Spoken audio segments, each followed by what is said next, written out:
بادشاہ کو جنگل میں سفر کرتے ہوئے ایک سانپ نے ڈس لیا۔ شاہی طبیب اپنی تمام تر کوششوں کے باوجود زہر کو جب بادشاہ کے جسم میں پھیلنے سے نہ روک پایا تو زار و گدار رونے لگا۔ اتنے میں ایک درویش سا شخص وہاں آیا۔ بادشاہ کو زہر کے درد سے تڑپتے ہوئے دیکھا تو بادشاہ کی ٹانگ پر جہاں سانپ نے کاٹا تھا تھوک دیا اور بھاگ گیا۔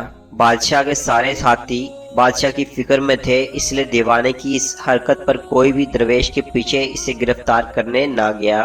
شاہی طبیب نے تھوک صاف کرنے کے لیے ایک رومال پکڑا اور بادشاہ کی زہر سے نیلی ہوتی ہوئی ٹانگ پر سے تھوک صاف کرنے لگا، مگر پھر حیران ہوتے ہوئے رک گیا۔ اس نے انگلی سے تھوک کو سانپ کے ڈسے پر اچھی طرح مل دیا، جس سے فوراً ہی زہر کا اثر زائل ہو گیا۔ بادشاہ ہوش میں آئے اور جب انہیں درویش کے تھوک کے قصے کا پتہ چلا تو بادشاہ نے فوراً حکم دیا کہ اس درویش کو فوراً ڈھونڈ کر حاضر کیا جائے۔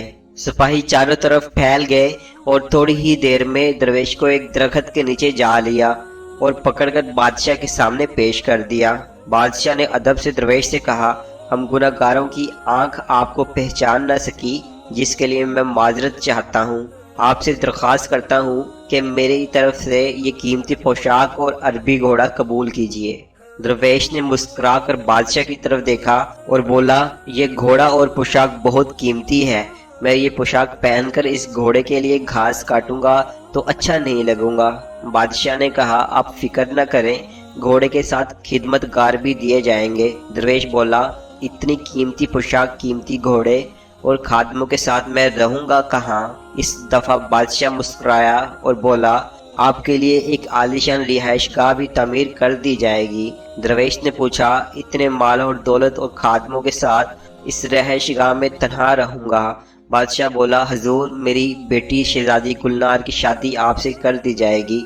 درویش بولا، اگر آپ نے میری شادی کی تو پھر میرے بچے بھی ہوں گے؟ بادشاہ نے جواب دیا، بالکل ہوں گے، ہماری دعا ہے کہ آپ کو کثیر اولاد ملے۔ درویش بولا، اگر ان بچوں میں سے کسی بچے کو خدا نخواستہ کچھ ہو گیا تو پھر رونا کس کو پڑے گا؟ بادشاہ نے جواب دیا، حضور، خدا نخواستہ ایسا ہوا تو رونا تو پھر آپ کو ہی پڑے گا۔ درویش مسکرا کر بولا، اگر یہ سارا کچھ لے کر مجھے رونا ہی پڑے گا تو بادشاہ سلامت، آپ اپنا گھوڑا اور قیمتی لباس واپس لے لیں، میں اپنی درویشی میں خوش ہوں۔ دل اسی سے لگاؤ جس نے دل بنایا ہے، دنیا سے لگاؤ گے تو آنسو ہی ملیں گے۔